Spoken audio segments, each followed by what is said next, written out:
welcome to another video. Today I'm going to be taking you through Zoom and how it all connects with Microsoft Teams.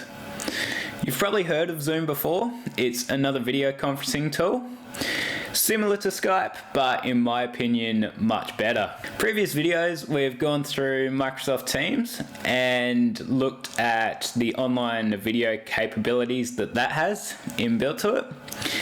There's nothing wrong with that one. If you prefer that one, do use it. But Zoom is an alternative, and I do encourage you to have a look at it, because it does integrate really well. So the purpose of this video is to take you through that. So Zoom has been around for quite some time now, slowly improving, growing, and getting its brand out there. Personally, I was introduced to it last year and have been recommending it ever since. Certainly I found it a hassle-free experience.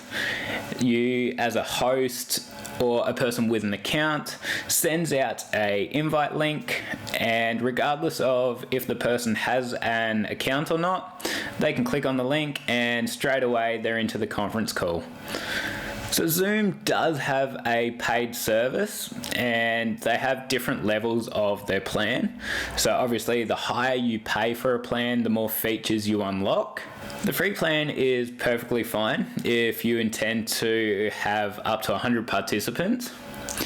The only downside of the free plan is that you're trapped in a 40-minute limit of hosting your call.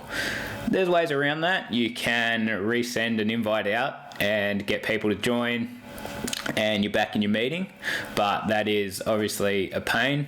So given the current climate, however, and as you are all mostly educators, that limit, that 40-minute limit, has been removed. So taking advantage of that and hosting hour-long, 2-hour sessions with your classes is going to be a massive win. On the Zoom website, you'll find a ton of great reference guides available. I'll place a link in the description box below. So as I mentioned earlier, I want you to use Microsoft Teams and Zoom, so let's get to it. So I have opened my Teams, again through a web browser, no download necessary, and I'm at the dashboard. On the left hand side, find those 3 dots, and at the Find an App search screen, type in Zoom. Click Zoom in the results, it will open a dialog box, click Add, and it should now show on the left hand side with the other menu items. Congratulations, you've installed it. Now let's integrate Zoom with one of our teams. So I've opened up one of my previous classes. The Zoom icon should now be there on your team down below on the Post tab. If it's not, click the 3 dots and select Zoom. So we have 2 options. I could choose to schedule a meeting or host one now. I'm going to select schedule. Now if I haven't signed into Zoom, it's going to prompt me, so sign in or sign up with your LearnLink email.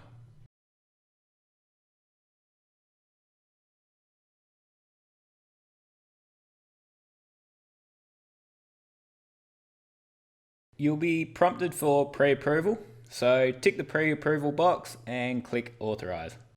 So once you're logged in, we can now continue setting up the scheduling of a meeting.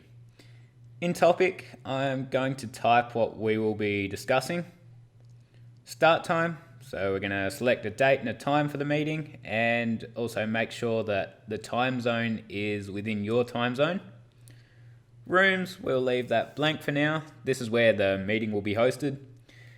And password, I'm going to add a password. It's important that we do, as I don't want anyone who I did not invite into the meeting to be added in. Once I'm happy with everything there, I'm going to click save. Now that my Zoom meet has been scheduled, you'll now see a Zoom invite within my team. It contains all the details we've just inputted, the topic name, date, and password for the meeting. Come the time of the meeting, all I need to do is click this link. What will happen is a new tab will open up, and in this tab it's going to ask me to download the Zoom client. So go ahead and download it. You can choose to run the client and use it. This will open up a new window indicating that the client is installing on your computer.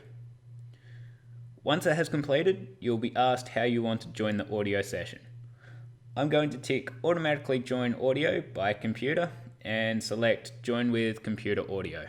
So similar to that of Microsoft Teams, you'll now have the menu items down the bottom.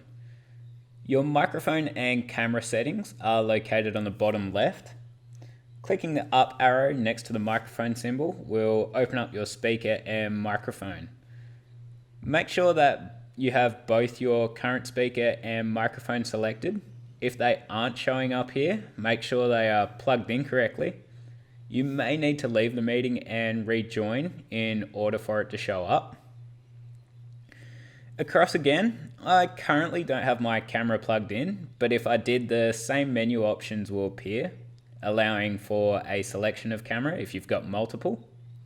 One cool feature in this menu is the use of virtual backgrounds to hide your privacy. You'll find this in the guides in the description box, but I do highly recommend this feature. Across again, invite. I can choose to invite another participant into my meeting. This will be an email invitation. So type in an email address and the person will receive a link and can join. Manage participants. Clicking this shows all the people inside my meeting at the moment.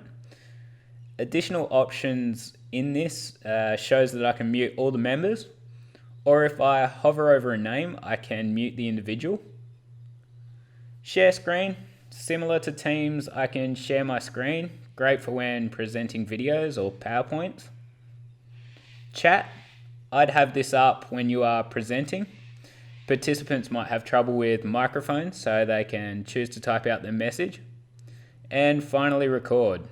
Always recommend recording the session for people who are not there. I'm going to go ahead and click record now. The difference with Zoom is that the recording doesn't automatically upload to your team channel. What will happen is a file is saved locally to your computer and you'll need to upload that video manually. So once I've finished this meeting, I'm going to click End Meeting and end it for all participants. Your recorded video will start to save and you'll be prompted where to save it to your computer. Just save it to your desktop. It's generally a small file, it's not too big.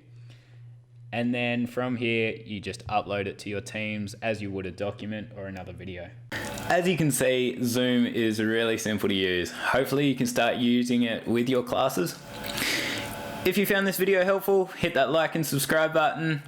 Till next time, happy Zooming.